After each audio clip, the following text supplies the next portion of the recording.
The New Day are no more, as both Kofi Kingston and Xavier Woods were released by the WWE today. And this was not necessarily a firing, as in they let them know on Friday that they're going to be let go. What happened was they wanted out because they were forced by TKO to restructure their deals. They had signed new ones for big money, I think last year or so.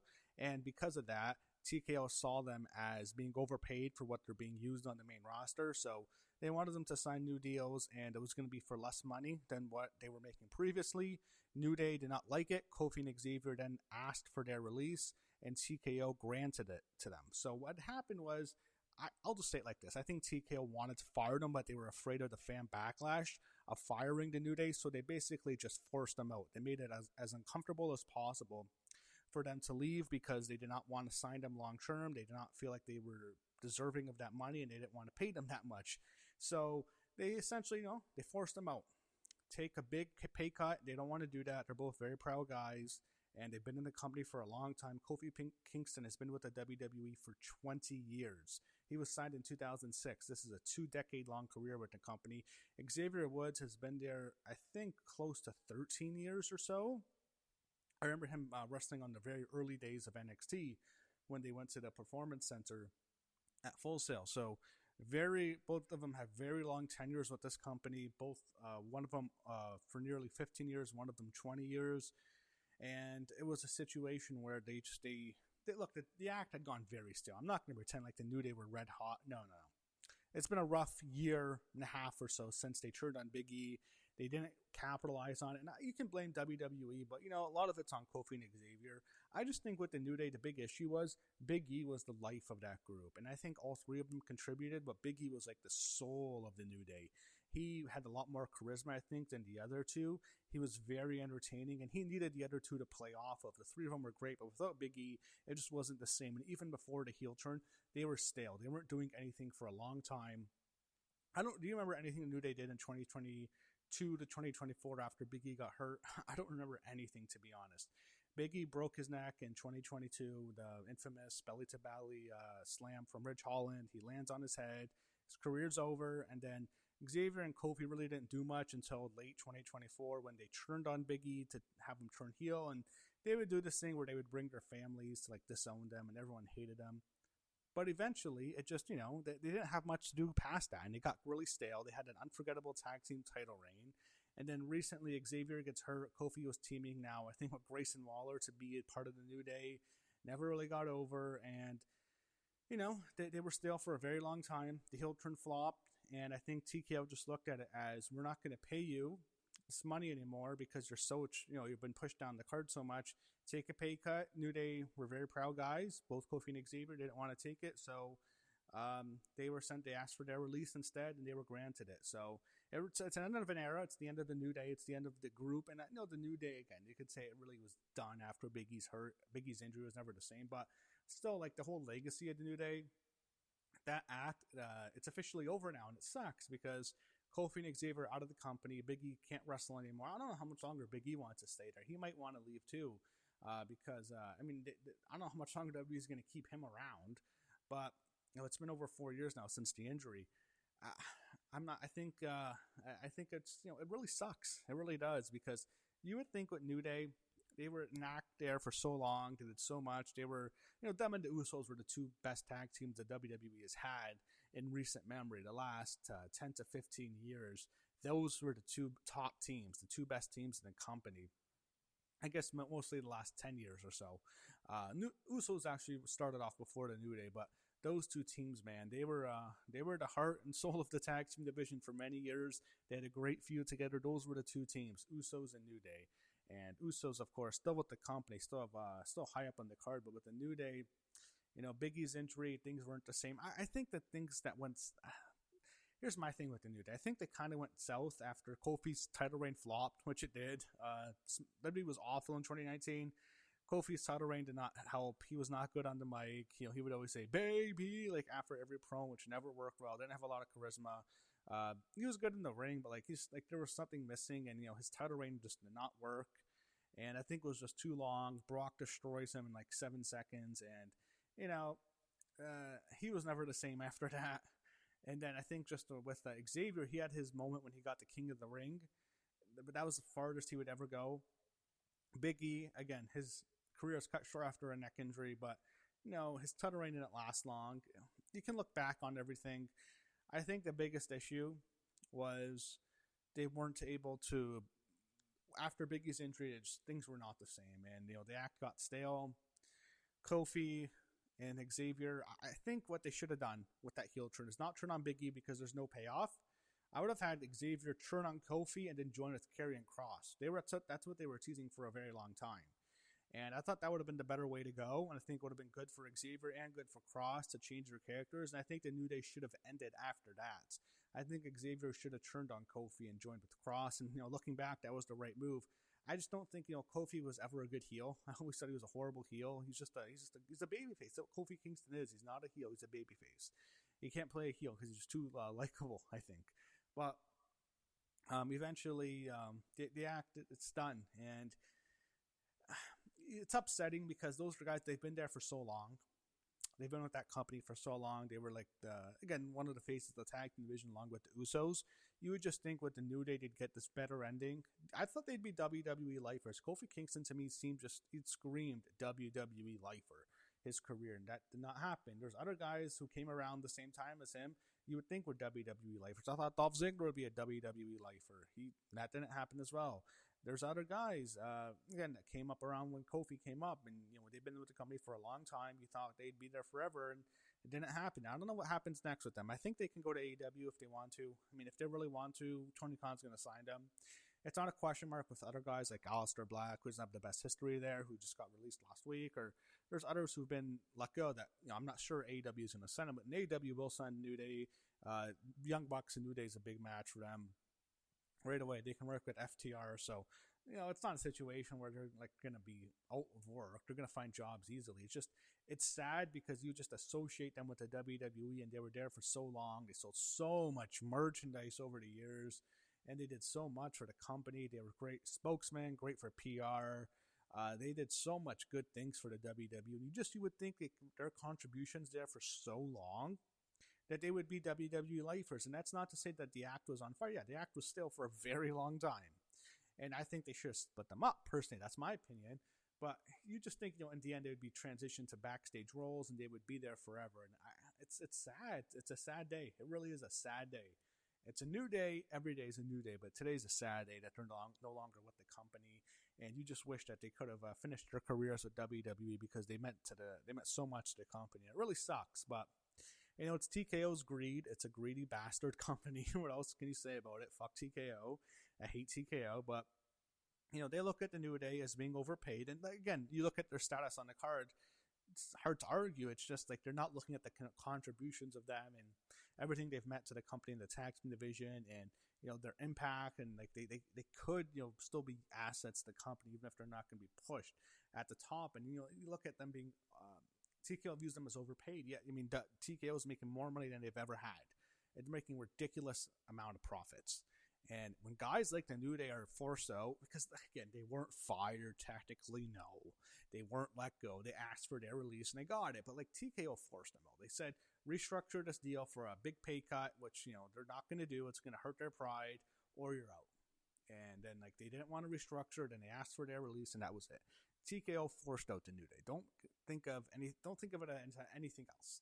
TKO forced them out. That's what happened here. So, they'll be fine wherever they go after this. It shows TKO and how greedy they are. And if WWE wasn't doing as well, New Day were making big money. It's like a Bret Hart situation from the 90s, where the company's not doing well and they have this massive contract and okay. But here, it's they're making more money than they've ever had, and any time in their history. And yet they still see New Day, well, we can't pay them. They've been here for so many years. They've been one of the faces of the tag team division for such a long time. They've meant a lot to the company. They have a big fan base still. They've sold a lot of merchandise. They've done a lot of PR work. They've been a great team. They still do get a reaction, even though the heel turn sucked. But it sucks, the whole situation. It's really unfortunate. And, it just shows, I think wrestlers really need to come together and form a union. I think that's the one way this could stop. And there's no reason for TKO to be releasing guys when they're making historic amounts of profits. WWE has never made this amount of money, and it's ridiculous that they're still firing guys with the status of the New Day. It's not like, getting rid of people in NXT who weren't going anywhere. That's one thing. But, for people like the New Day to essentially be forced out, if this is never going to get the wrestlers to unionize, nothing will. But that's it for the New Day. It's a sad day. Now, there were some other releases as well. And this was 2 members of the MFT.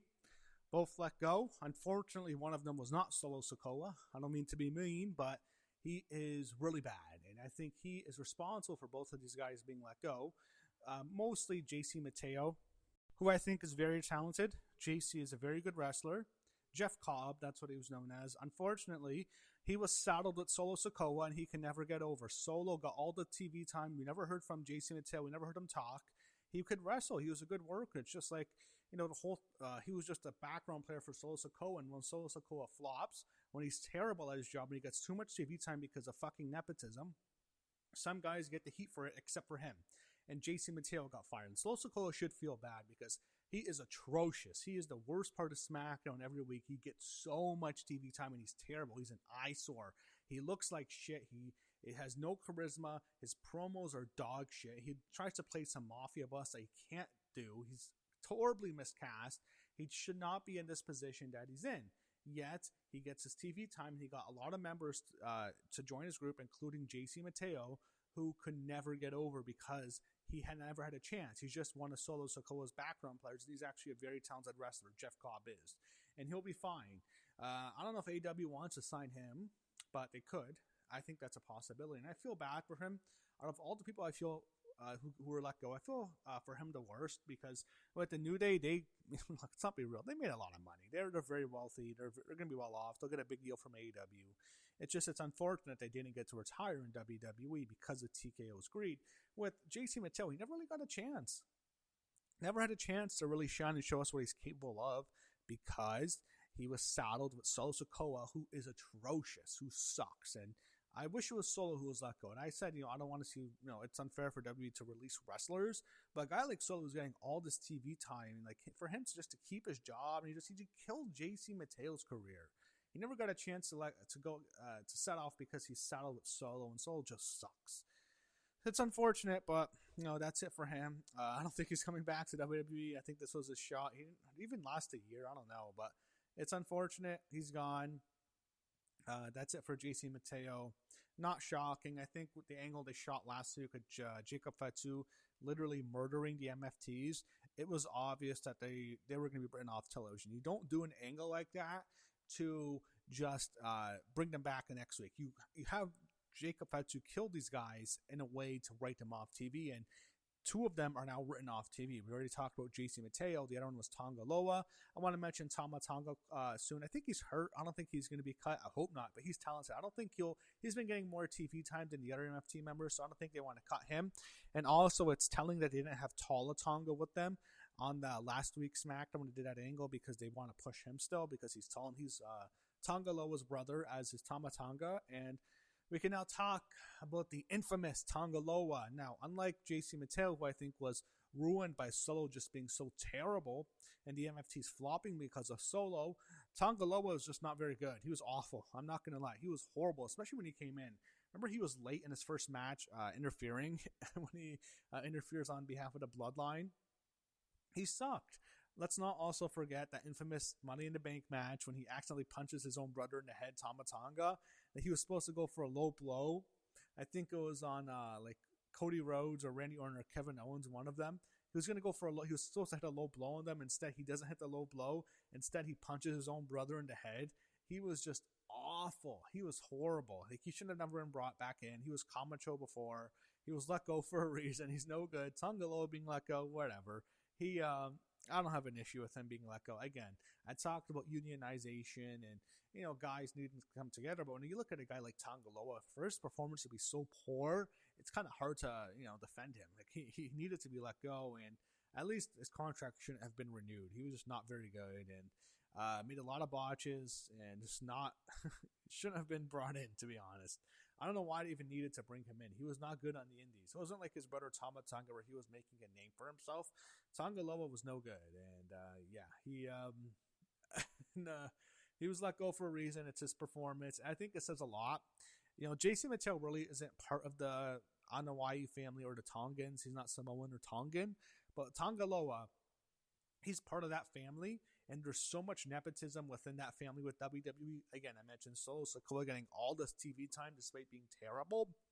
It says a lot when you get fired, and Tonga Loa was really bad, and it says a lot that they fired him because he's part of that family, and still they couldn't. It wasn't enough for him to keep his job. He was just that bad, and he was let go. So it's not too surprising because the way the MFTs were destroyed by Jacob Fatu last week, you'd think there was going to be someone cut, and it did happen. So that's what we have. It feels like this is going to be a weekly occurrence now. Last week we had a whole bunch of releases. Now we have even more. 4 more names and 2 major names and 2 names that were actually featured on TV every week. So we don't know what's next for WWE and TKO. Who's going to get cut next? I hope this isn't a weekly occurrence where every weekend now we're going to have to be finding more wrestlers who are let go. I'll say this again. Look, despite how much I dislike Tonga Loa and how bad he is, look, when you look at guys being let go and the company's making historic profits, especially guys like the New Day being forced out by TKO, they were not fired, but they were forced out. That's what happened there. They made it as uncomfortable as possible for them to basically, make them take a pay cut this late in their careers when they've been in the company for so many years and total disrespect. Take a pay cut or else. And, New Day asked for their release, so they were forced out.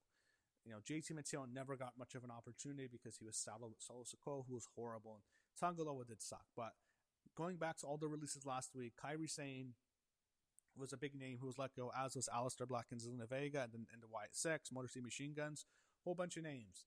You kind of need to come together, wrestlers, if you want to stop this shit, because TKO does not care, and there's no reason for TKO to be releasing talent when they're making historic profits. There's no justification for it. Again, not resigning talent based on performance, letting their contract expire is one thing.